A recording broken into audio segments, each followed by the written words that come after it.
Mr. President, I come to the floor to echo the sentiments of my colleague, Senator Marco Rubio. Our annual national defense bill is being held up because Speaker Pelosi and Leader Schumer are refusing to allow a vote on a provision, the Uyghur Forced Labor Prevention Act, that prevents Chinese goods made with forced labor, slave labor, from entering the United States. This bill was previously passed by the Senate on a unanimous vote.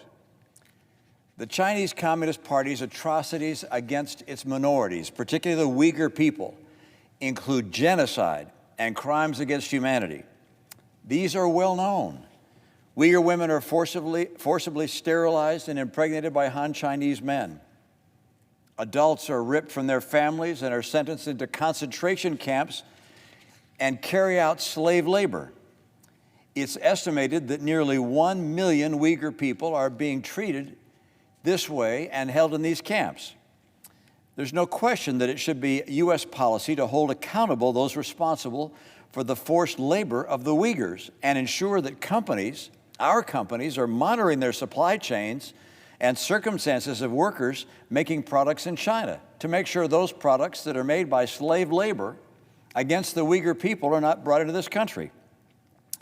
That's the feeling of the unanimous vote of the senators, which we already expressed.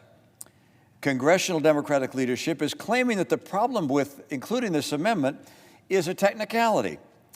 But let's be clear that what's really happening here is there are some corporations that Democrats don't want to offend.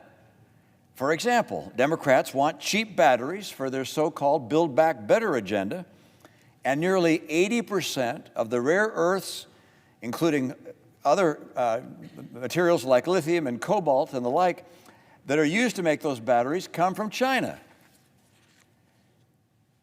And let's underscore this. When companies and politicians avert their eyes from China's predations, from China's slavery, they're effectively paying the cannibals to eat them last. China is coming for them, and it's coming for us. Now, we have in this year's National Defense Authorization Act the opportunity to strike a blow against China's slavery.